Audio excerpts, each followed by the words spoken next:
Agora no capítulo 18, melhor dito, no versículo 18, a gente vê como Judite tem o conhecimento profundo do funcionamento do inconsciente, do funcionamento do self.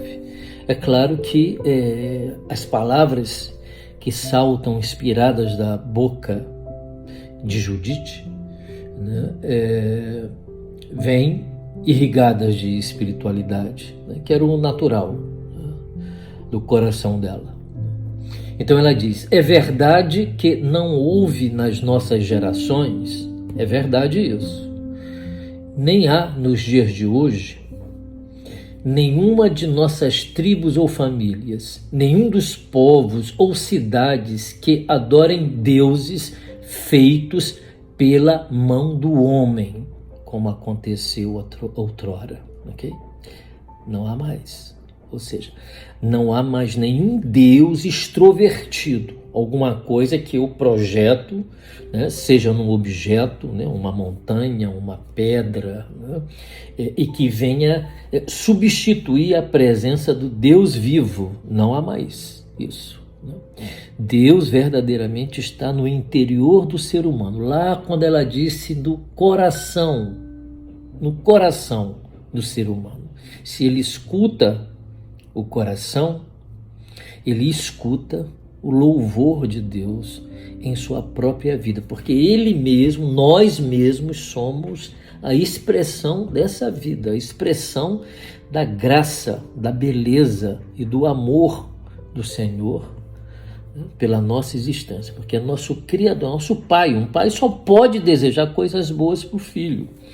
E desejar coisas boas para o filho significa, às vezes, né, ver o filho cair e não correr ansioso para ajudá-lo, porque ele pode se levantar sozinho, ele pode cuidar dele mesmo. Ele até vai dar aquela paradinha, olhar para o papai, para ver se o papai, né, ou a mamãe, né, mamãe é mais seduzida por esse jogo, né? O papai deve ocupar o lugar, né, da proibição, do tipo, fica aí que ele levanta sozinho, né? E aquilo rasga o coração materno em geral, né? Mas não rasga o coração paterno, né? No sentido de transformar esse coração em ansiedade e correr para resolver um problema do filho, né, que é um problema que o pai reconhece que ele é que tem que resolver, né? O pai suporta ver de longe, né, e tem a grosseria e o patriarcado suficiente, né, para entregar para o filho, né, a espada, né, a espada da luta, né, a espada da conquista, né, a espada que às vezes é derrotada, cai no chão, mas ela própria é o apoio para se levantar de novo e seguir na caminhada. Isso é a introjeção do pai. É o pai que oferece isso para o filho, né? Esse é o motivo pelo qual pai é muito importante na vida dos filhos, muito importante, porque é isso que ele entrega para o filho, né? Eu me lembro que quando meu filho era menino, talvez uns 11 anos, adolescente, entrando na adolescência, né? A mãe dele ficava chamando ele, né? Tá na hora da escola, tá na hora, né? Vem para a escola, já tá atrasado. Ele fica, virava para um lado, virava para o outro, e às vezes vinha lá se queixar comigo, né? Então eu me levantava, ele dormia numa cama dessas camas que colocam embaixo da outra cama, né? Ela é baixinha e tem rodas, né? Ele dormia ali. Então eu chegava, abria a porta do quarto e dava um bico naquela cama, né, que saía deslizando, tinha a roda e pá na parede, né? O cara levantava, né? E não raramente a mãe acreditava que aquela minha atitude era uma atitude grosseira e desnecessária, mas havia uma comunicação ali que uma mãe não é capaz de perceber, mas um pai que é uma comunicação entre você e seu filho. É uma comunicação de pai para filho, mas é uma comunicação também de homem para homem, né? Ele não ficava com mimimi quando era comigo. Ele ficava, peraí, deixa eu dormir mais um pouquinho. Porra nenhuma. O cara levantava e eles passavam até, dava assim uma ombrada, né? Disse, é isso aí, é assim que eu gosto, né? Desse jeito aí. Aí batia a porta do do banheiro, pá, pode bater. 5 minutos para sair da porra desse banheiro aí. Não, eu vou arrombar essa porta e vou te tirar daí de dentro. Simples assim. Por quê? Porque é um princípio do patriarcado, que é a lei, que é a ordem, que diz aquilo que pode e aquilo que não pode de modo muito claro. Não tem mimimi. O interdito Freud mostrou, trazido pela figura paterna. É ele que fecha a porta e diz: fica aí porque você não pode atravessar, os limites. Fecha a porta é só uma imagem, para trazer aquilo que é muito importante para o filho, que é introjetar o pai. Mas um pai que oferta limites, não é um pai muito inundado pelo matriarcado. Geralmente esses pais, ou homens com essa característica muito marcante do arquétipo da grande mãe, dominar a estrutura do ego, normalmente eles se sentem atraídos por mulheres que têm, uma estrutura de ânimos, uma estrutura de masculino, mais forte. Então, geralmente é ela que faz essa função. Mas como se trata de uma natureza feminina, essa função nunca é sentida como uma função natural. E aí cria uma situação de tensão, porque há uma expectativa, na ânima de que o ânimo se comporte como ânimos. Há uma expectativa no feminino que o masculino se comporte como masculino e não como feminino. A ponto desse masculino poder dizer para esse feminino: não, peraí, fica quieta aí que deixa que eu vou resolver isso aqui. Fica aqui no quarto, deixa que eu vou lá resolver. Eu brincava no passado dizendo que eu tinha 6 filhos e não 3, porque quando as mães dos meus filhos me falavam dos meus filhos, eu mal podia reconhecer meus filhos, porque quando eu saía com eles eu não via aquilo que era narrado para mim, e eu não via por um motivo óbvio, é claro, eu sou pai, não sou mãe, então eles eram ótimos comigo quando eram crianças, nunca me deram zero trabalho, eu saía com os 3, eu ia dar palestra e levava os 3 comigo, assistia uma palestra comigo otimamente bem. A própria presença do pai, quando ele desenvolve essa função paterna, ela funciona como um equilíbrio no inconsciente, da criança, materno, é um inconsciente materno no início, é um inconsciente matriarcal, e esse pai traz então a ordem, que é o limite. Isso é de fundamental importância na estruturação do ego da criança. Então, ela diz aqui que a figura de Deus não é mais extrovertida, porque ele está dentro de nós. Nenhum objeto pode representar essa conexão profunda que o ser humano pode ter entre ele e o self, ele e o pai. É verdade que não houve nas nossas gerações, nem há nos dias de hoje, nenhum de nossas tribos ou famílias, nenhum dos povos ou cidades que adorem deuses feitos pela mão do homem, como aconteceu outrora, o que foi a causa de nossos pais serem entregues à espada e à pilhagem, quer dizer, ao sofrimento psíquico, Quer dizer, se não há uma conexão direta no processo de evolução mental e espiritual, isso é um processo de evolução.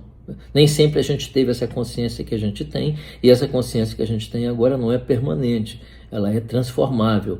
Daqui a 3.000 anos, 4.000 anos no futuro, se nós pudéssemos voltar e conversar com alguém desta época futura, nós verdadeiramente reconheceríamos a evolução da estrutura mental, assim como houve uma evolução da estrutura corporal também. Um Australopithecus, um Neandertal, um Cro-Magnon, não tem a mesma estrutura corporal que o Homo sapiens sapiens tem. O mundo é evolutivo, o mundo não para. Então, os nossos pais foram entregues à pilhagem e caíram miseravelmente nas mãos do inimigo, ou seja, passaram a sofrer, para poder então alcançar a percepção de um núcleo interno, sentido como todo-poderoso, e que organiza a estrutura do ego. É isso que nós chamamos de Deus. Nós, na verdade, não conhecemos outro Deus além desse, daquele que há em você e há em mim. Por isso, confiamos que não nos olhará com desdém. É uma confiança totalmente cega e totalmente desinteressada. Se funcionou, funcionou. Se não funcionou, não funcionou. E está tudo bem nos dois casos. Conhece esse estado mental? Estado mental tem que gramar muito para chegar aí, né? Agora, mas isso então deve ser para pessoas muito especiais, né? Muito profundas. Não são para os deprimidos mesmo. Não são eles que estão fazendo essa experiência. Os que têm pânico, né? Os que estão acossados pela angústia, pelo sofrimento psíquico. É que eles não sabem, eles acham que estão doentes. Fazer o quê, né? É esse o mundo que a gente vive. Mas aqui tem uma sabedoria teoterápica de grande importância. Por isso confiamos que não nos olhará com desdém, nem se afastará de nossa raça. Com efeito, se formos capturados, assim também o será toda a Judeia, e nosso santuário será saqueado. Se formos capturados pelo nosso inimigo, pelas forças trevosas que habitam o nosso inconsciente. Traz isso para dentro. Não pensa isso como uma história externa, uma história que conta a história de acontecimentos históricos. Nem sei se isso aconteceu. Não tem a menor importância para mim. Zero importância para mim. Jesus não existiu historicamente. Zero importância para mim. Nem é um sopro suave, né, que mexeria, né, desestabilizaria a minha relação com esse arquétipo. A existência física, para mim, é tão real quanto a existência psíquica. Para mim, existir é aquilo que atua dentro da minha mente. É isso que é existir, é isso que é real para mim. Então, se aqui está havendo uma narrativa histórica, né, esse é um problema dos historiadores, né? Mas para os amantes da alma, essa é uma história pedagógica de grande importância e que registra com precisão como funciona o inconsciente. Então, nosso sangue deverá responder por sua profanação. Sim, né? Já sentiram arrependimento de alguma coisa que fizeram? Eu já senti a dor do arrependimento,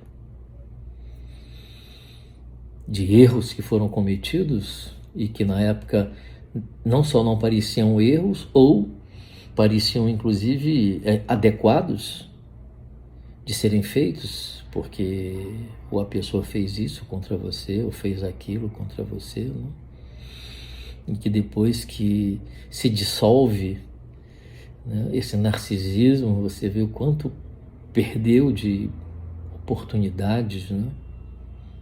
Isso dói, isso machuca, né? E nós vamos ter que responder por isso. Não é a ninguém, não, é a nós mesmos. É a nós mesmos. Nós vamos ter que responder a nós mesmos. Por minha culpa, minha máxima culpa. É isso, não tem problema sentir culpa. Tem problema reprimir a culpa. Porque se você reprimir a culpa, não se dá conta dela, você fecha completamente a possibilidade do luto, que é o outro nome do arrependimento. Aí, se você não faz luto, você não pode parar, né? Se parar, você afunda. A morte dos nossos irmãos, a deportação do país, a devastação da nossa herança recairão sobre nossas cabeças nas nações onde formos escravizados. E seremos objeto de escândalo e de escárnio diante dos nossos dominadores. Porque a nossa servidão não será conduzida com benevolência, mas o Senhor nosso Deus a converterá em punição. Percebe a função da punição? A gente está num mundo em que a punição se tornou uma coisa horrível, né? Como se a vida fosse o princípio do prazer contínuo. Então, uma pequena frustração e a pessoa mergulha no submundo da depressão. Uma pequena frustração, alguém mata a outra pessoa porque não pode ser frustrado. No trânsito, as pessoas se matam, literalmente se matam porque alguém freou, meu Deus. Porque alguém não viu e tomou a direita e a pessoa estava ali e quase bateu. Enfurecida, enlouquecida, que tem um dispositivo mental ali naquela estrutura que não tolera nenhuma frustração. Se sente humilhado, achando que o outro quer passar na frente e eventualmente quer mesmo. Então é um jogo de narcisismo para lá e para cá, né, que é destruidor. Então alguém morre porque impediu a passagem da outra pessoa. E agora, irmãos, persuadamos nossos irmãos de que suas vidas dependem de nós. O santuário, o templo e o altar repousam sobre nós. O santuário, o templo e o altar repousam sobre nós. Nós somos completamente sagrados. E se nós não protegermos a nossa sacralidade, né, o inimigo, a parte destrutiva do self, né, a representação mítica do demônio, de Satã, de Lúcifer, né, de Belial, de Belzebu, ou o dragão quitônico, Leviatã, representação das forças originais da natureza, as forças que não são controláveis, né? É a representação do demônio. Eles destruirão essa nossa sacralidade. O ego que experimenta a sacralidade. Quem experimenta a sacralidade é o ego. Ele não produz a sacralidade, ele só experimenta. 25 versículo. Esse é lindo. Esse é de... Aqui Judite se ultrapassou inteira, né? Aqui Judite está luminosa. Aqui é a quarta saideira que você pede para o garçom, né? Pediu a primeira, não foi embora. A segunda saideira, agora a gente vai, não foi embora. Só essa, hein? Não foi embora. A quarta que você pede, Judite traz essa pra gente. Apesar de tudo, agradeçamos ao Senhor nosso Deus,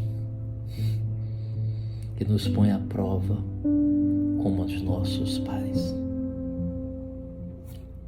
Entende isso? O Senhor nosso Deus nos põe à prova. O self nos põe à prova todo o tempo. Por quê? Porque você foi feito para crescer.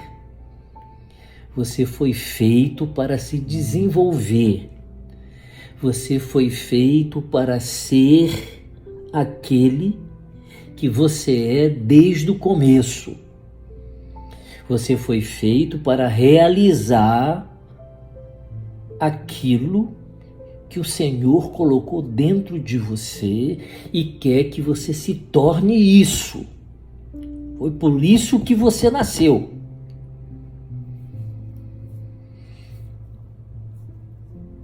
Você tem que entender isso. Se a gente não entende isso, a gente acha óbvio o nosso nascimento. Não tem nada de óbvio o nosso nascimento. Nada de óbvio. Poderia ter sido um outro espermatozoide, e aí não teria sido eu. Não teria sido você. E havia milhões deles ali.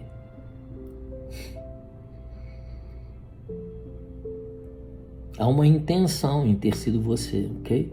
Há uma intenção em ter sido eu. Se você sente isso, você é grato. Você, valeu, Senhor, obrigado aí por ter me trazido aqui, né? Tô gostando. Não é simples, né, Senhor? Mas tô gostando. Tô gostando. se eu conseguir me libertar de muitas ilusões que esse mundo me oferece, né? As coisas normais, a vaidade, porque é importante que a gente entenda o seguinte: a vaidade não está ligada a poder aquisitivo. O cara tem sei lá, uma Lamborghini. Não, ele pode andar de ônibus, de trem, é vaidoso. A vaidade, ela pode estar projetada nos objetos, aí pode ser qualquer objeto. O Leloup, um dos livros dele, né, ele conta a história de que ele estava num mosteiro, num deserto, né, e era uma pobreza absoluta. Ali todo mundo plantava, comia aquilo que plantava, só tinha um hábito, um chinelinho pobrezinho, né? Ele ficou envergonhado dele. Ele disse: porra, eu sou um cara realmente desprezível, viu? Vendo livro à beça no mundo inteiro, tô rico e tô envergonhado, falando de humildade, né? Mas não é possível. Aí ele começou a prestar atenção nos monges. E um dia ele viu um desses monges silenciosamente se aproximar de uma mesa, olhou para um lado, olhou para um outro, levantou o hábito, meteu a mão na manga do hábito e puxou lá de dentro um lápis, cotoquinho de lápis, que ele escondia para não compartilhar com os irmãos. Vaidade, né? É da nossa natureza ser assim. Não tem nada a ver com ter muito ou pouco dinheiro. Nada a ver com isso.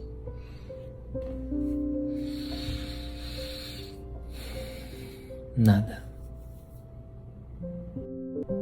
E Jung, eu me lembro de Jung dizendo o seguinte, morando lá em Bolling, naquela casa, né, no meio da floresta, que não tinha luz elétrica, não tinha água encanada. Ele escreve lá no Memórias, né?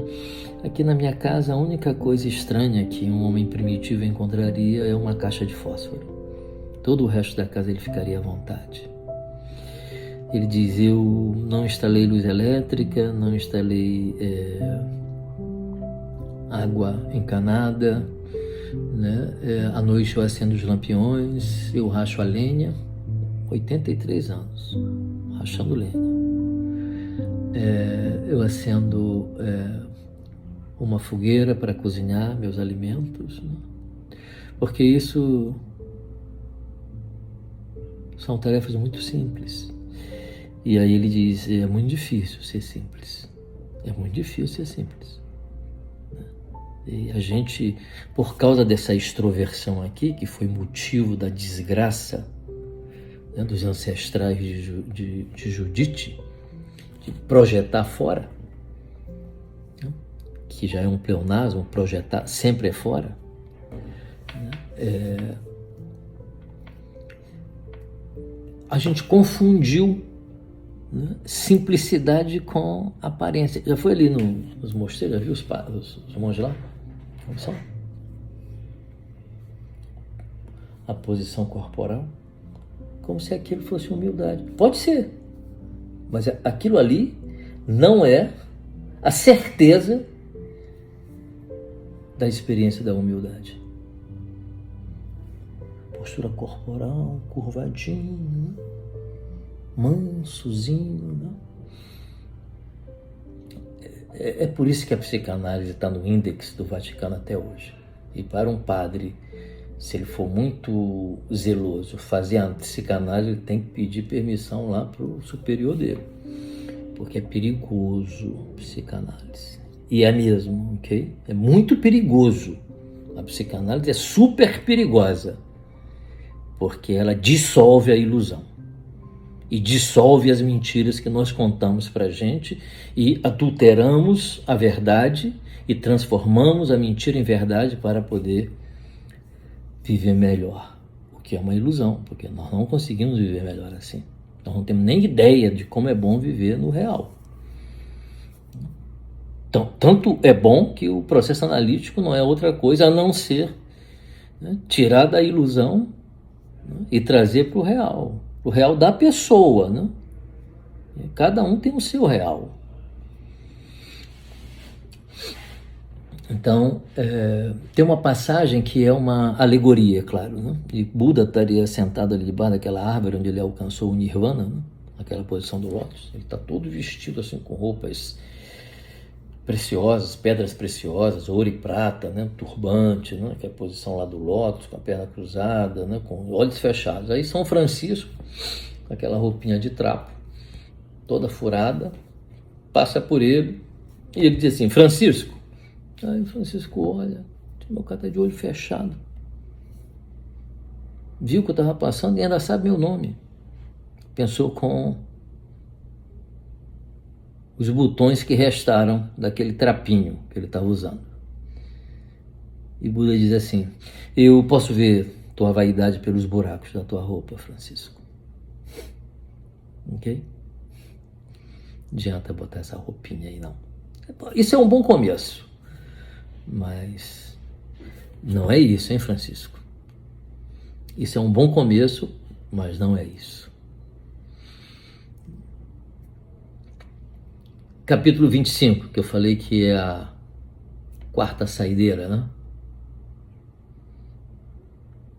Sou como um bêbado, um homem tomado pelo vinho, por causa do Senhor e de suas santas palavras, diz o profeta Jeremias. Apesar de tudo, agradeçamos ao Senhor nosso Deus, que nos põe à prova. Então, ao invés de você estar chateado pelo que você está passando agora, ajoelha, meu querido, ajoelha, minha querida, se inclina, daí vem a palavra kliné em grego, se inclina e diz, com lágrimas nos olhos, com dor no coração: muito obrigado, Senhor, por essa provação. Não consigo te sentir, não consigo ver tua companhia do meu lado, e mesmo assim eu digo muito obrigado. É isso. Essa é a pílula amarga que a gente tem que engolir.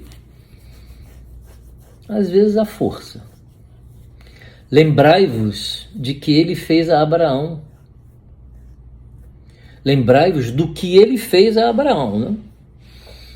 De como provou Isaac, do que aconteceu a Jacó, na Mesopotâmia da Síria, quando pastoreava as ovelhas de Labão, irmão de sua mãe. Como ele os provou para sondar os seus corações. Não minta para Deus. Então, quando você se dirigir a Deus, você pode dizer assim: Senhor, o que eu acredito ser verdade nesse momento, é isso que eu te digo. Porque as estruturas, os mecanismos de defesa do ego, né, eles adulteram a realidade e a verdade. Então nós podemos estar convencidos de verdades que não são verdades para Deus, que são verdades para o ego. Então, a sensatez, a consciência de que nós somos sempre muito imperfeitos, pode nos ajudar a criar uma fala de humildade que diz: Senhor, eu tenho a impressão que isso. Mas me instrui, Senhor. Me mostra se é isso mesmo. Você acredita que Deus pode mostrar para você as coisas? Ou a gente tem fé só até a página 2 do livro? Experimenta.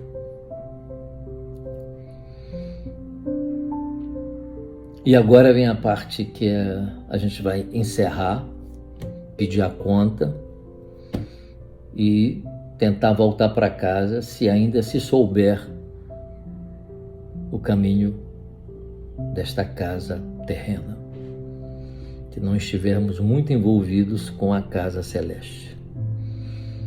Ele diz: como ele os provou para sondar os seus corações, assim também não está se vingando de nós, mas para advertência. Não é uma vingança, é um amor. E olha o que ela vai dizer. O Senhor açoita os que dele se aproximam. Estava pensando que a companhia do Senhor é legal, né? Estava achando que estar do lado desse Senhor, então daria tudo certo, né? Mas o tudo certo é o tudo certo do jeito que a gente quer, né? A gente é amoroso com Deus só enquanto Deus é um instrumento, né, do meu próprio prazer, do meu próprio narcisismo, né? Se Deus exibir a sua individualidade e nos ofertar alguma coisa que nós entendemos que não seja algo bom, aí essa amizade começa a ficar esquisita, né? Mas o self açoita aqueles que dele se aproximam. Será que a gente poderia fazer uma analogia com os assim chamados transtornos mentais? Será?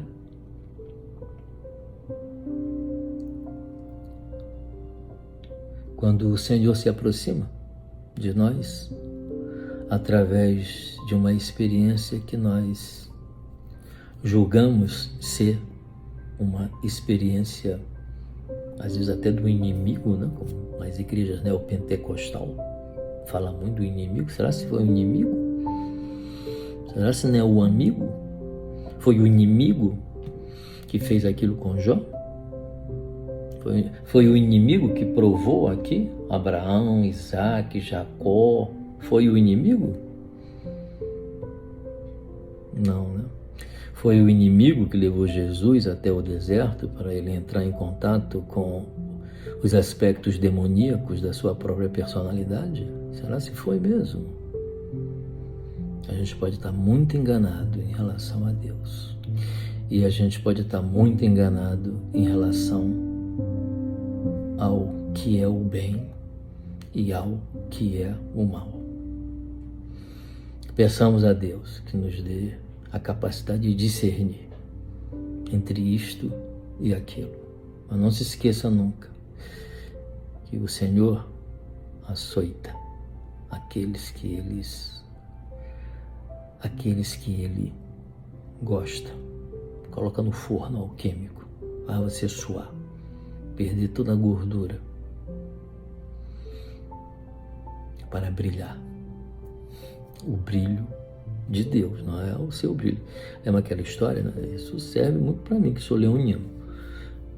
Que Deus chama o leonino e diz assim, ó, você é o cara responsável para ir falar no mundo das belezas que eu construí nesse mundo, os mares, os pássaros, os rios, né? As selvas, né?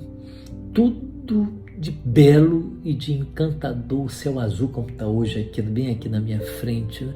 Tudo de belo é você vai lá anunciar para o mundo, ok? Leonino, Senhor, fica tranquilo, hoje mesmo eu vou fazer isso. Então legal.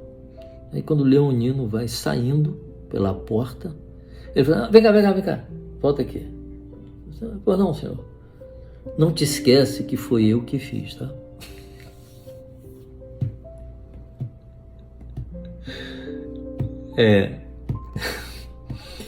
E como se ele dissesse assim, se tu te esquecer, eu vou fazer tu te lembrar. Eu acho que o self me fez muitas vezes eu me lembrar. Muitas vezes o self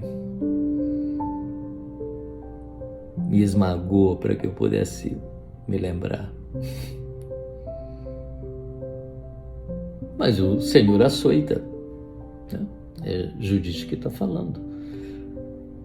Os que dele se aproximam. Então está tudo certo. Eu vou ver se tem mais alguma coisa interessante em Judite para a gente conversar. Obrigado.